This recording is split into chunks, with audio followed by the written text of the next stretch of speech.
안녕하세요. 휙서TV의 슈퍼 휙서입니다. 도색 집게 하면은 우리 흔히 악어 집게라고 많이 부릅니다. 이렇게 생긴 녀석이죠. 보통 이건 이제 어떤 전기 작업? 어떤 그런 용도로 사용되는 건데, 여기에다가 이제 이렇게 꼬지를 꼽아 가지고 얘를 이렇게 요런 이제 도색에 상관없는 부분들, 요런 안쪽 부분들을 이렇게 찝어 가지고 이렇게 해서 이렇게 도색을 이렇게 해주는 거죠. 뭐 이렇게 붓도색을 할 때도 쓸 수가 있고요. 아니면 우리 이렇게 건담 마커를 사용해서 이렇게 도색할 때도 쓸 수가 있습니다. 그래서 굳이 에어브러쉬 도색이 아니더라도 다양한 도색에서 필수로 사용될 수 있는 그런 집게라고 보시면 될 것 같아요. 집게 부분만 판매를 하고 보통 이제 악어 집게라고 검색을 하시면 되고 있고, 그리고 이제 우리 흔히 이제 다이소에서 이렇게 산적꽂이하고 판매를 하고 있습니다. 금액은 500원. 네. 보통 이렇게 해가지고 DIY를 하실 수 있고요. 저는 지금 이 악어 집게를 그냥 완제품으로 되어 있는 것을 그냥 구매를 했습니다.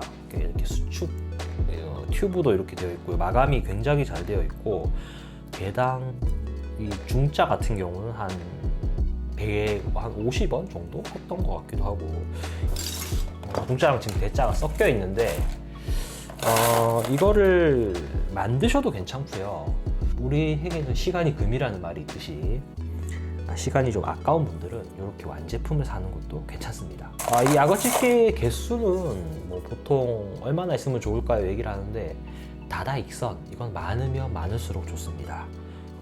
이 악어 집게 말고 또 다른 게 하나 더 있습니다. 이렇게 생긴 오리 주둥이 집게 해갖고 조금 더 얇죠. 이게 오리 주둥이 집게, 이렇게 생긴 거. 얘는 악어 집게 이렇게 부릅니다. 이거 같은 경우도 굉장히 좋아요. 저는 이 악어 집게보다 이게 조금 더, 만약에 예를 들어서 RG, HG, MG를 주로 하신다면은 얘가 더 실용적일 수도 있습니다. 왜냐하면 뭐 예를 들어서 지금 여기는 지금 이 부분 같은 경우는 여기 가운데 보시면 여기를 통해서 이 지금 악어 집게로도 이렇게 집을 수가 있거든요. 네. 근데 만약에 예를 들어서 얘가 없다라고 치면은 악어 집게로는 여기를 집어야 되는데, 이런 데를 집어야 되는데 지금 잘 되네요. 근데 잘 안 될 수도 있어요. 그래서 좀 불안불안하죠. 그래서 이럴 때는 이런 애들이 약간 면적이 적은, 찝을 부분이 잘 없을 때는 오히려 이런 애들이 더 안정적으로 확실하게 집을 수가 있어요. 그래서 저는 지금 이렇게 악어 집게도 있고, 이렇게 보시면 오리 주둥이 집게도 이렇게 좀 구비를 해놓고 있습니다. 이 케이스는 다이소에 가면 또 이런 케이스들이 팔아가지고 먼지가 안 들어가게, 그리고 이제 냄새나 뭐 먼지 이런 거에서 조금 밀폐할 수 있는 이런 용기를 사용해서 이렇게 지금 보관을 하고 있고요. 얘는 지금 제가 만든 거는 튜브가 없이 그냥 이렇게 집게로만 탁 집어놨어요. 제가 롱로우즈를 사용해서. 튜브를 꼭 굳이 안 해도 됩니다. 물론 하면 조금 더 튼튼하겠죠. 근데 안 해도 뭐 빠지거나 그러진 않아요. 네, 되게 오래 사용했는데. 그래서 이렇게 3종을 구비해 두시면은 가장 좋습니다. 개수는 뭐 아까 많으면 많을수록 좋다 그랬는데, 보통 이제 MG 킷이 부품이 뭐 한 200개에서 뭐 한 300개 정도 되죠. 보통 한 300개. 그러면 얘네를 한꺼번에 다 찝고 하려면은 뭐 개수가 대략 한 300개에서 500개 정도 있으면 가장 좋고, 뭐 나는 예를 들어서 그냥 나는 뭐 붓도색으로 부분 도색만 한다, 아니면 막 마커로만 이렇게 도색을 살짝 부분 도색 정도로만 한다 하면은 뭐 한 5, 60개에서 100개 내외면은 뭐 충분히 즐기실 수 있을 것 같아요. 근데 이제 만약에 내가 도색을 점점 많이 한다 싶으면은 개수는 많으면 많을수록 좋죠. 대짜 같은 경우는 보통 이제 PG, MG에서 많이 쓸 것 같고요. 중짜 사이즈 같은 경우는 뭐 MG, RG 이렇게 약간 작은 144분의 1키까지 사용할 수 있을 것 같고, 얘는 이제 거의 범용입니다. 예를 들어서 얘가 지금 제일 많이 쓸 것 같고, 만약에 이거는 좀 너무 큰 부품들, 면적이 큰, 막 예를 들면 뭐 쉴드라든가 이런 큰 부품들에 쓰기에는 약간 무리가 있을 수도 있어요. 근데 생각보다 고정성이 좋아서 얘를 좀 많이 만들어 두시는 걸 저는 오히려 추천드려요. 찝기가 약간 불편한 부품들은 이렇게 오리 주둥이 집게를 사용해서 이렇게 안정적으로 집을 수 있다라는 거. 큰 부품들은 이렇게 대자 이런 걸 사용해서 이렇게 도색 안 되는 부분을 딱 집어주면 될 것 같고요.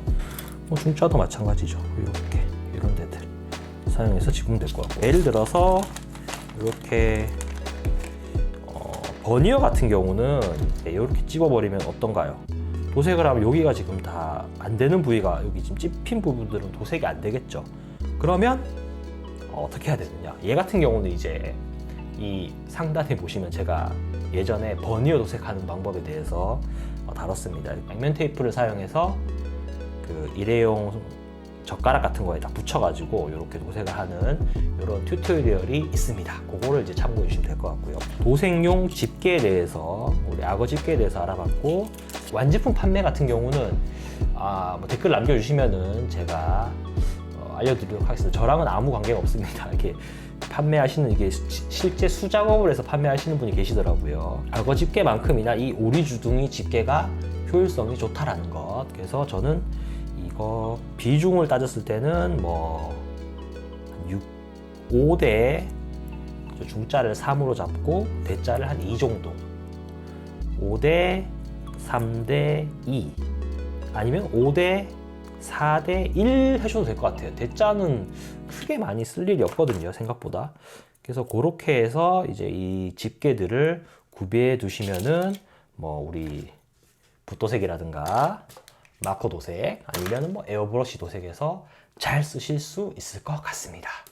자, 오늘 영상은 여기까지고요. 자, 다음 영상에서 또 재밌는 어떤 도색 그런 영상으로 찾아뵙도록 하겠습니다. 시청해 주셔서 감사합니다.